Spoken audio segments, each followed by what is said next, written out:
Hello everyone, welcome to my channel. आज हम करने जा रहे हैं सुपर कंडक्टर का सेकंड पार्ट डिस्कस। तो मैंने अपने प्रीवियस लेक्चर के अंदर आपको बताया था कि सुपर कंडक्टर्स क्या होते हैं, इनकी प्रॉपर्टीज़ मैंने डिस्कस करी थी। मैंने आपको critical magnetic field, critical temperature, isotopic effect, ये सब मैंने टॉपिक डिस्कस कर लिए थे। तो अगर आपने वो वीडियो नहीं देखा तो आप लोग मेरी प्लेलिस्ट में जाकर वो वीडियो ज़रूर देखें। तो आज हम लोग जो डिस्कस करने वाले हैं दैट इज़ मिजनर इफेक्ट। तो आज हम लोग मिजनर इफेक्ट डिस्कस करेंगे, explanation of Mizner effect, contradiction to Maxwell equation, type 1 type 2 superconductors and the difference between the type 1 and type 2 superconductors। तो आज हम ये सब डिस्कस करेंगे। अगर आपको मेरी वीडियो अच्छी लगती है तो ज़्यादा से ज़्यादा लाइक करें, शेयर करें और जितना हो सके उतना इस चैनल को सब्सक्राइब करें। तो अब हम शुरू करते हैं अपना topic that is Meissner effect. अब हमारा टॉपिक है दैट इज़ मिजनर इफेक्ट। तो मिजनर इफेक्ट सबसे पहले 1993 में दो जर्मन फिजिस्ट थे that is Robert Ochsenfeld and Meissner, इन्होंने दिया था। इन्होंने एक नॉर्मल कंडक्टर लिया जिसका temperature that is greater than critical temperature उन्होंने रखा और उसके अंदर से जो है longitudinal magnetic field lines pass करी। तो उन्होंने देखा, यहाँ पे मैंने शो किया हुआ है that is temperature greater than critical temperature that is normal state, और उसमें से जो है लॉन्गिट्यूडनल मैग्नेटिक फील्ड लाइंस उसमें से पास करी और उस स्पेसिमेन को कूल कर दिया at a temperature less than critical temperature. और जैसे ही जो नॉर्मल स्टेट से ट्रांजिशन हुई सुपर कंडक्टिंग स्टेट में, तो उन्होंने देखा जो मैग्नेटिक फील्ड लाइंस थी वो स्पेसिमेन में से पास नहीं हो रही थी। तो ये जो है जो स्पेसिमेन है उसने मैग्नेटिक फील्ड लाइंस को अपने अंदर से पास नहीं होने दिया, एक्सपेल कर दिया मैग्नेटिक फील्ड लाइंस को। That is your Meissner effect. तो मिजनर इफेक्ट की अगर आप डेफिनेशन दो, the complete exclusion of all the magnetic field by a super conducting material is called Meissner effect. ये जो कंप्लीट एक्सक्लूजन हुआ मैग्नेटिक फील्ड लाइंस का इस सुपर कंडक्टिंग मटीरियल के वजह से, वो क्या कहलाता है, आपका मिजनर इफेक्ट कहलाता है। यानी कि जब भी temperature less than critical temperature होगा, यानी कि सुपर कंडक्टिंग जो स्टेट है उसके अंदर जो है मैग्नेटिक फील्ड लाइंस कभी भी स्पेसिमेन में से पास नहीं होगी। तो इनसाइड अगर मैग्नेटिक फील्ड आप देखो दैट इज जीरो। तो ये परफेक्ट डायमैग्नेटिज्म को भी शो करता है। तो यहाँ पे दे रखा है कि नॉर्मल स्टेट में temperature greater than critical temperature था और उसके अंदर से आपने लॉन्गिट्यूडनल मैग्नेटिक फील्ड लाइन पास करी, और जब super conducting state I that is temperature less than critical temperature, तो ये जो मैग्नेटिक फील्ड लाइन स्पेसिमेन में से पास नहीं हुई। तो Meissner effect is a distinct characteristics of a super conducting from a normal perfect conductor. तो आपने देखा कि एकदम डिफरेंट कैरेक्टरिस्टिक शो कर रहा है, क्योंकि नॉर्मल कंडक्टर के अंदर जो है मैग्नेटिक फील्ड लाइंस आराम से पास हो रही थी, लेकिन सुपर कंडक्टर के अंदर magnetic field lines inside the super conductor that is zero, कोई भी लाइंस उसमें से पास नहीं हो रही थी। तो in addition this effect is executed by the super conducting material only when the applied field is less than critical field. तो ये जो आपका जो इफेक्ट है, यानी कि ये जो एक्सक्लूजन हो रहा है मैग्नेटिक फील्ड लाइंस का, ये तभी पॉसिबल है जब आपकी जो अप्लाइड फील्ड है, जो भी आप फील्ड अप्लाई कर रहे हो, जैसे एच ए जो भी फील्ड आपने अप्लाई की है that is less than critical field, यानी क्रिटिकल फील्ड से कम होनी चाहिए। क्योंकि मैंने आपको बताया था कि क्रिटिकल फील्ड क्या होती है, कि मिनिमम फील्ड हम जो अप्लाई करें जिसकी वजह से जो है सुपर कंडक्टिविटी किसी भी मटीरियल की डिस्ट्रॉय हो जाए। तो ऑफकोर्स आपको उस मैग्नेटिक फील्ड लाइंस जो हम अप्लाइड फील्ड जो ले रहे हैं वो हमेशा क्रिटिकल फील्ड से कम ही होनी चाहिए, ताकि वो जो स्टेट है, वो सुपर कंडक्टिविटी जो स्टेट है वो मेंटेन रहे। तो आपको समझ में आया कि मिजनर इफेक्ट क्या होता है। मिजनर इफेक्ट क्या होता है, that is the complete exclusion of magnetic field lines by a super conducting material. किसी भी सुपर कंडक्टिंग मटीरियल में से जो है मैग्नेटिक फील्ड लाइंस जब उसमें से एक्सपेल हो जाती हैं या फिर कंप्लीट एक्सपेल्जन हो जाता है मैग्नेटिक फील्ड लाइंस का किसी सुपर कंडक्टिंग मटीरियल के अंदर, वो आपका मिजनर इफेक्ट कहलाता है।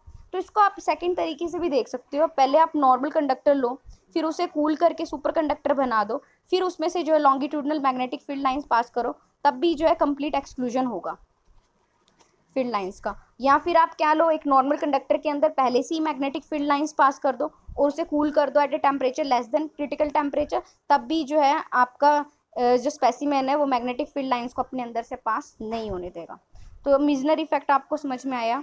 अब नेक्स्ट टॉपिक है हमारा दैट इज एक्सप्लेनेशन। तो अब इसकी मिजनर इफेक्ट की एक्सप्लेनेशन अगर हम करें, तो Meissner effect shows that in external applied magnetic field the bulk superconductor behave as if inside specimen B is zero. Of course मैंने आपको बता दिया था, जब आप अप्लाई कोई भी आपने अप्लाइड मैग्नेटिक फील्ड आपने अप्लाई करी है तो स्पेसिमेन जो है वो अपने अंदर से मैग्नेटिक फील्ड लाइंस को पास नहीं होने दे रहा, तो inside magnetic field that is zero, तो वो क्या रहेगी, हमेशा आपकी जीरो रहेगी। तो आपके पास जो इक्वेशन है that is B is mu naught H A plus में M, where H A is your applied magnetic field, H A क्या आपके अप्लाइड मैग्नेटिक फील्ड है, और M is your intensity of magnetization of the material. तो यहाँ से अगर आपको पता लग गया कि बी हमारा क्या होगा, ज़ीरो होगा, क्योंकि परफेक्ट डायमैग्नेटिज्म का केस है, तो बी आपका क्या होगा, ज़ीरो होगा। तो यहाँ पे हमारे पास आ जाएगा, दैट इज़ यहाँ पे न्यू नॉट यहाँ पे रह गया, तो न्यू नॉट आएगा यहाँ पे। तो new naught H A plus में एम, आप वैसे भी बोल सकते हो या न्यू नॉट ज़ीरो होगा या H A plus M zero होगा, तो ज़रूरी नहीं है। तो यहाँ पे आप mu naught is not important है। तो H A plus M is equals to zero. तो यहाँ पे आपके पास आ जाएगा M is equal to minus of H A. तो मैग्नेटिक ससेप्टिबिलिटी अगर आप बात करें chi, that is M by में H A, that comes out to be -1।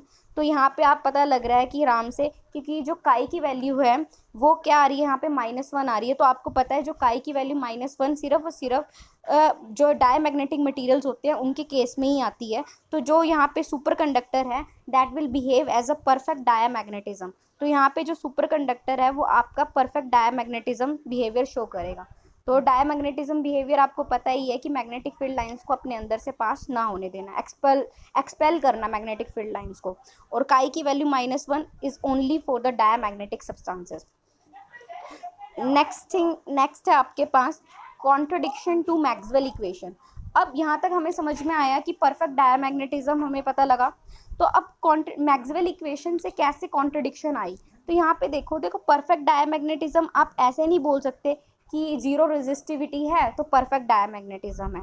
तो इस तरह से आप एक्सप्लेन नहीं कर सकते। Perfect diamagnetism can not be explain on the basis of zero resistivity.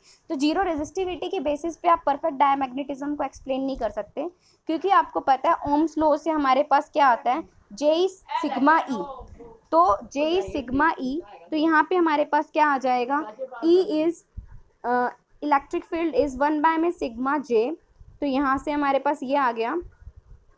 तो यहाँ से E is sigma row J. तो अब है हमारा topic that is contradiction to Maxwell equation. तो perfect diamagnetism can not be explain on the basis of zero resistivity. आप ये नहीं बोल सकते कि जिन मटेरियल की जीरो रेजिस्टिविटी है वो परफेक्ट डायमैग्नेटिज्म शो कर रहे हैं। इस तरह से एक्सप्लेन हम नहीं कर सकते, क्योंकि इस तरह से अगर हम एक्सप्लेन करेंगे तो मैक्सवेल इक्वेशन के अंदर जो है कॉन्ट्रडिक्शन आ जाएगी। वो कैसे आएगी वो देखिए। देखो हमारे पास ओम्स लॉ क्या कहता है, J is sigma E, J is your current density, sigma is your conductivity and E is your electric field. तो यहाँ पे अगर हम देखें तो इलेक्ट्रिक फील्ड क्या हो जाएगा, 1 में सिग्मा जे। तो reciprocal of conductivity that is your resistivity. तो electric field is equals to rho J. तो जब आप यहाँ से ये देखोगे, जब रो ज़ीरो आ जाएगा तो हमारे पास इलेक्ट्रिक फील्ड है वो भी क्या हो जाएगी, ज़ीरो हो जाएगी। तो आल्सो द मैक्सवेल इक्वेशन से हम ये भी बोल सकते हैं, जो हमारे पास मैक्सवेल इक्वेशन है वो क्या है, करली बी बाय में curl T is equals to minus del cross A. तो यहाँ से हमारे पास इस इक्वेशन में अगर हम देखें तो इलेक्ट्रिक फील्ड इज ज़ीरो। तो यहाँ से करली बी बाय में करली टी क्या आ जाएगा, आपका ज़ीरो आ जाएगा। और ये भी बोल सकते हो बी क्या हो गया, हमारा कांस्टेंट हो गया। तो जीरो, इसका मतलब ये है कि जीरो रेजिस्टिविटी से हमारे पास ऐसी सिचुएशन आ गई जहाँ पे हमारे पास कुछ ना कुछ मैग्नेटिक फ्लक्स मटेरियल के अंदर या कंडक्टर के अंदर रहता ही है। लेकिन हम क्या बोलते थे कि जब सुपर कंडक्टर की हम बात कर रहे थे तो उसके लिए हमारे पास बी क्या होता था, ज़ीरो होता था। तो यानी कि आप ये नहीं कहोगे कि मैग्नेटिक फ्लक्स उसके अंदर रहेगा। लेकिन यहाँ पे अगर हम जीरो रेजिस्टिविटी लेके चल रहे हैं तो मैग्नेटिक फ्लक्स क्या आ रहा है, आपका कांस्टेंट आ रहा है कंडक्टर के अंदर। तो यहाँ से हम ये भी कह सकते हैं कि मेसनर इफेक्ट जो है वो कॉन्ट्रडिक्ट कर रहा है हमारा मैक्सवेल इक्वेशन को। तो यहाँ से हमारे पास कॉन्ट्रडिक्शन आई। तो क्योंकि इनसाइड स्पेसिमेन अगर हम सुपर कंडक्टर ले रहे हैं तो आपको पता है सुपर कंडक्टर के केस में जो मैग्नेटिक फील्ड ज़ीरो होता है। पर अगर हम जीरो रेजिस्टिविटी से उसको एक्सप्लेन करके चलते हैं तो हम देखते हैं मैग्नेटिक फील्ड क्या आ रहा है, आपका कांस्टेंट आ रहा है। तो यहाँ से हम ये बोल सकते हैं कि परफेक्ट डायमैग्नेटिज्म और जीरो रेजिस्टिविटी दोनों इंडिपेंडेंट है, एक दूसरे के ऊपर डिपेंड नहीं करते हैं। आप ये नहीं कहोगे कि परफेक्ट डायमैग्नेटिज्म को आप जीरो रेजिस्टिविटी से एक्सप्लेन कर रहे हो, नहीं। तो आपके लिए जो कंडीशन है सुपर कंडक्टिंग की, जो कंडीशन है दैट इज़ इलेक्ट्रिक फील्ड को भी, अगर मैं सुपर कंडक्टिंग की कंडीशन डिफाइन करूँ, सुपर कंडक्टिंग स्टेट डिफाइन करूँ, तो इलेक्ट्रिक फील्ड को भी ज़ीरो होना पड़ेगा और आपका मैग्नेटिक फील्ड को भी क्या होना पड़ेगा, ज़ीरो होना पड़ेगा। और ये भी कह सकते हो रेजिस्टिविटी भी क्या होगी, आपकी ज़ीरो होगी मटेरियल की। तो किसी भी सुपर कंडक्टिंग स्टेट को अगर आपको एक्सप्लेन करना है तो उस केस में आप बोल के चलोगे कि आपका इलेक्ट्रिक फील्ड भी ज़ीरो है और आपका जो है मैग्नेटिक फील्ड भी आपका ज़ीरो होगा। मतलब जब रेजिस्टिविटी नहीं है, अब्सेंस ऑफ रेजिस्टिविटी के केस में इलेक्ट्रिक फील्ड जीरो होगा, और बी जीरो होगा फॉर परफेक्ट डायमैग्नेटिज्म या मिजनर इफेक्ट के लिए। तो यहाँ से आप अपनी सुपर कंडक्टिंग स्टेट को एक्सप्लेन करोगे।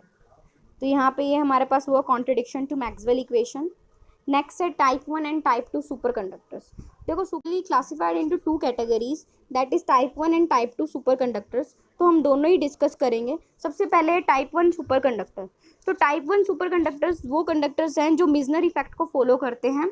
तो यहाँ पे मैंने applied magnetic field versus induce magnetic field का मैंने ग्राफ प्लॉट किया है।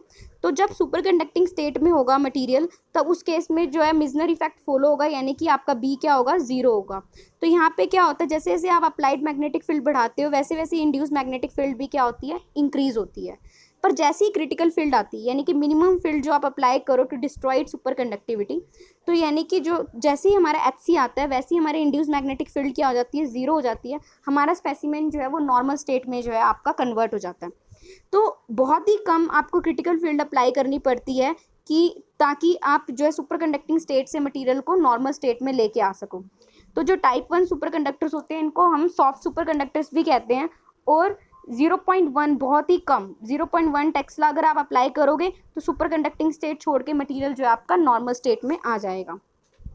Next is your type 2 super conductors. तो टाइप 2 सुपर कंडक्टर्स के लिए बिहेवियर होना क्या चाहिए था कि जैसे ही आपने अप्लाइड मैग्नेटिक फील्ड अप्लाई करी, इंड्यूस मैग्नेटिक फील्ड इंक्रीज होगी, और जैसी क्रिटिकल फील्ड आएगी वैसे ही क्या होना जाना चाहिए था कि सुपर कंडक्टिंग स्टेट से आपका जो है नॉर्मल स्टेट में आ जाना चाहिए था। लेकिन जो हमारे टाइप 2 सुपर कंडक्टर्स होते हैं वो मिजनर इफेक्ट को ओबे नहीं करते हैं। तो उसमें हमारे पास जो है 2 क्रिटिकल फील्ड और आती हैं, that is HC1 and HC2। HC1 is your lower critical field and HC2 is your upper critical field. तो जब तक हम HC1 यानी कि स्मॉल क्रिटिकल फील्ड जब आप अप्लाई करते हो, तब तक तो जो है हमारा जो मटेरियल है वो सुपर कंडक्टिंग स्टेट में होता है, यानी कि बी आपका क्या होगा, जीरो होगा। तो बी अगर आप बोलोगे तो यहाँ पे क्या होगा, दैट इज जीरो। पर जैसे ही आपने HC1 से अब HC2 जब मूव करोगे, तब हमारा जो है वो जो स्टेट कहलाएगी that is your mix state. तो उस स्टेट में हमारा जो है बी नॉन जीरो हो जाएगा, प्लस हमारा मटेरियल जो है वो ना ही सुपर कंडक्टिंग स्टेट में होगा प्रॉपरली और ना ही प्रॉपरली नॉर्मल स्टेट में होगा, वो मिक्स स्टेट में होगा, यानी सुपर कंडक्टिंग स्टेट में भी और मिक्स स्टेट में भी, यानी कि नॉर्मल स्टेट में भी। और जैसे ही अगर आप higher magnetic field, higher critical field अगर आप अप्लाई करते हो, यानी HC2 से भी ज़्यादा क्रिटिकल फील्ड अप्लाई करते हो, तब जो है आपका मटेरियल जो है वो अपनी सुपर कंडक्टिविटी छोड़ के नॉर्मल स्टेट में जो है कन्वर्ट हो जाता है। तो इस करके इनको जो है हार्ड सुपर कंडक्टर्स भी कहते हैं। तो यहाँ पे मैंने डिफरेंसेस दिए हुए हैं, वो देख लेते हैं। तो टाइप्स ऑफ सुपर कंडक्टर्स में सब टाइप 1 में है, soft super conductors are those which can tolerate impurities without affecting the super conducting properties. तो मैंने आपको बता दिया इसे सॉफ्ट सुपर कंडक्टर्स कहते हैं, क्योंकि on applying very few critical field, यानी कि only little critical field apply करने पे ही जो आपका जो स्पेसिमेन है वो कन्वर्ट हो जाता है सुपर कंडक्टिंग स्टेट से नॉर्मल स्टेट में। तो ये सॉफ्ट सुपर कंडक्टर्स होते हैं, और ये जो है इम्प्यूरिटीज़ टॉलरेट कर लेते हैं without affecting super conducting properties. यानी अगर आप इसमें मटेरियल में इम्प्यूरिटीज़ भी ऐड करोगे तो कोई उसकी सुपर कंडक्टिव प्रॉपर्टीज़ पे ऊपर डिफेक्ट नहीं पड़ेगा। तो टाइप 2 सुपर कंडक्टर्स आपके हार्ड सुपर कंडक्टर्स होते हैं, क्योंकि बहुत ज़्यादा क्रिटिकल फील्ड हमें अप्लाई करनी पड़ती है उन्हें, जो है मैंने आपको बताया था ना HC2, मतलब बहुत ज़्यादा हायर क्रिटिकल फील्ड अप्लाई करनी पड़ती है उसके सुपर कंडक्टिंग स्टेट से नॉर्मल स्टेट में लेके आने के लिए। और ये जो है इनके अंदर ये टॉलरेट नहीं करते इम्प्यूरिटीज़, क्योंकि इम्प्यूरिटीज़ अगर आप इसमें ऐड करोगे तो इनकी सुपर कंडक्टिंग प्रॉपर्टीज़ जो हैं वो अफेक्ट होंगी। The next one is they are soft super conductors, ये हमने डिस्कस कर लिया, और they are hard super conductors. So only one critical field exist for these super conductors. एक ही क्रिटिकल फील्ड चाहिए आपको सुपर कंडक्टिंग स्टेट से नॉर्मल स्टेट में लेके आने के लिए, पर यहाँ पे हमारे पास 2 क्रिटिकल फील्ड चाहिए होती हैं, HC1 and HC2, lower critical field and upper critical field. Come critical field value is low, बहुत ही कम, 0.1 टेस्ला भी अगर आप अप्लाई करोगे ना तो वो जो है सुपर कंडक्टिंग स्टेट से नॉर्मल स्टेट में आ जाएगा। यहाँ पे क्रिटिकल फील्ड बहुत ज़्यादा हाई होती है।